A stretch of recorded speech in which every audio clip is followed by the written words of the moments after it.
Hyderabad Lok Sabha seat से असदुद्दीन ओवैसी के खिलाफ चुनाव लड़ रही बीजेपी की उम्मीदवार माधवी लता खूब चर्चाओं में हैं। हैदराबाद में तो वोटिंग हो चुकी है, लेकिन माधवी लता बीजेपी के लिए अब दूसरे राज्यों में प्रचार कर रही हैं। मुंबई पहुंची माधवी लता से तमाम सियासी मुद्दों पर मुंबई ब्यूरो चीफ विकास श्रीवास्तव ने खास बातचीत की। सुनिए।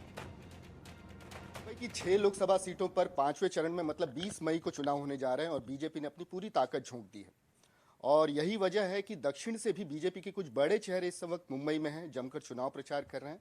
और इसी सिलसिले में हमारे साथ इस वक्त बीजेपी की जाना माना चेहरा हैदराबाद से माधवी लता हमारे साथ है। माधवी लता जी, हैदराबाद की लड़ाई अब लड़के आ चुकी हैं।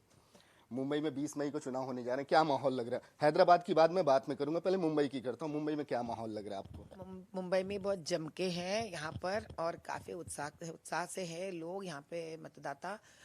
और मुझे पक्का यकीन है ये लोग महायुति और भाजपा को वोट डालेंगे। हैदराबाद की लड़ाई कठिन थी, कांटे का मुकाबला था। सेफोलॉजिस्ट ये बोल रहे थे, राजनीतिक विश्लेषक ये बोल रहे थे, लेकिन पूरी लड़ाई में हमने आपके चेहरे पे कभी तनाव नहीं देखा, हमेशा एक मुस्कुराहट देखी है। क्या वजह है इस मुस्कुराहट की? सच्चाई का साथ देने का हिम्मत है वो।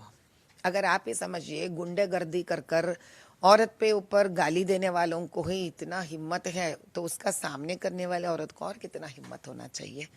हमारा शक्ति ही सच्चाई है, हमारा शक्ति न्याय की तरफ है, तो हमको कोई गिरा नहीं सकते। कुछ चीजें विवादों में जरूर आई थी चुनाव प्रचार के दौरान, इवन पोलिंग के दिन भी, जो आपने बुर्का उठाकर पहचान करने की कोशिश की कुछ महिलाओं की, उसको लेके विवाद हुआ। उस पर आपका कुछ कहना इस वक्त? पहली बात, मैं किसी का बुर्का टच भी नहीं करी, तो मैंने बुर्का उठाई कहाँ? कौन से वीडियो में मैंने बुर्का उठाई है? मैंने सिर्फ विनम्रता से उनसे रिक्वेस्ट की है, एक महिला उम्मीदवार के हैसियत से, कि माँ प्लीज, बहन प्लीज, आपका आईडी कार्ड आपका फेस से मैच करके दिखाइए बस। क्यों? वो भी इसीलिए क्योंकि जिन पर ये जिम्मेदारी था, जैसे कि पुलिस, फीमेल पुलिस थी, प्रिसाइडिंग ऑफिसर्स थे, वो लोग नकार दिए, वो तो मुकर गए उस जिम्मेदारी से, बोले आप नहीं करेंगे।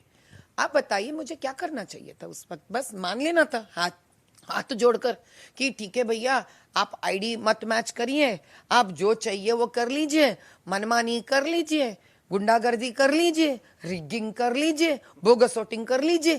क्या मुझे ये कहना था? तो बता दीजिए। आपको विवादों में घिरने के पीछे आपको उनकी हताशा लगती है क्या? क्योंकि 40 साल से उनका उस सीट पे कब्जा है, लेकिन पहली बार किसी ने असदुद्दीन ओवैसी को घबराते देखा, कुछ स्टेटमेंट में फंबल्स करते देखा, ये उनकी हताशा लगती है आपको? भैया, आज तक जो चलाए उन्होंने ऐसी राजनीति अपनाई जिसमें भड़काऊ के स्पीचेस के अलावा, लोगों को धोखा देने के अलावा, पूरा देश को सच से दूर रखने के अलावा, झूठ फैलाने के अलावा कुछ नहीं किया उन्होंने। हैदराबाद और मुंबई से बाहर निकलता हूँ, दिल्ली का एक सवाल लेता हूँ। दिल्ली में आप देख रही हैं किस तरीके से सीएम के घर में एक सांसद के साथ बदसलूकी होती है, और डिस्पाइट द फैक्ट कि ये चीजें पब्लिक डोमेन में आती हैं, सीएम चुप्पी साधे बैठे रहते हैं।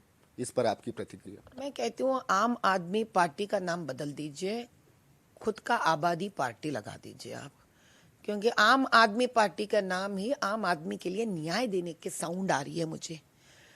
तो जब आप खुद के पार्टी के एमपी लेडी को आप न्याय नहीं दिला सकते हो, तो आम जनता को क्या करोगे? तब तो आप कंफ्यूज कर रहे हो आम जनता को। तो उनकी क्या मजबूरी हो सकती है मैम? उनकी क्या मजबूरी हो सकती है? चीजें आ चुकी हैं, उनके एक सांसद ने बयान भी दे दिया है कि बदसलूकी हुई, लेकिन सीएम कुछ बोलने को तैयार नहीं।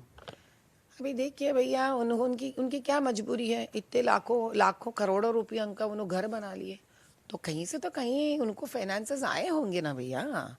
तो अभी बाहर निकले हैं जेल से, तो उनका पार्टी के फंडिंग कहीं ना कहीं से आया होगा, तो जो दे रहे हैं तो वही तो रिमोट कंट्रोल करेंगे। राहुल गांधी के बारे में कहा जा रहा है कि एक पॉलिटिकल टूरिज्म चल रहा है, वो अमेठी से वायनाड गए, अब की बार उन्होंने वायनाड से भी चुनाव न लड़के रायबरेली से लड़ने का फैसला किया, एक सुरक्षित सीट की तलाश में। और कल तो मेरे ख्याल से उनकी मां सोनिया गांधी ने ये भी अपील की रायबरेली की जनता से कि मेरे बेटे का ख्याल रखना। ये डेवलपमेंट पर आपकी प्रतिक्रिया? हाँ, मैं समझ सकती हूँ, काफी देर हो गया है, लेकिन माँ कभी बेटे को इतनी लेट नहीं, इतनी आलस से नहीं, लेकिन थोड़ा जल्दी से, तकरीबन एक 25 साल से 35 साल के अंदर शादी के वक्त लड़की को सौंपती है कि करके बेटा मेरा जिम्मेदारी हो गया, अभी पत्नी है आप संभालो मेरे बेटे को। लेकिन कहीं तो उनसे कोई कंफ्यूजन में कोई गलती हो गया। वो लड़की को सौंपने के बजाय में वो कोई कॉन्स्टिट्यूएंसी को सौंप रही है। मेरे हिसाब से जब मेरा ये बाइट सुनेंगी वो शायद वो सुधर जाएंगे, लड़की को सौंपेंगे शादी कर कर। एक आखिरी सवाल, क्यों इतनी सीटें बदल रहे हैं? क्या उनको विश्वास नहीं है क्या कि अगली बार जनता उनको चुन के भेजेगी? जो माँ का हाथ पकड़कर चलता रहा है राहुल गांधी, इसीलिए तो आज भी सोनिया गांधी सौंप रही है।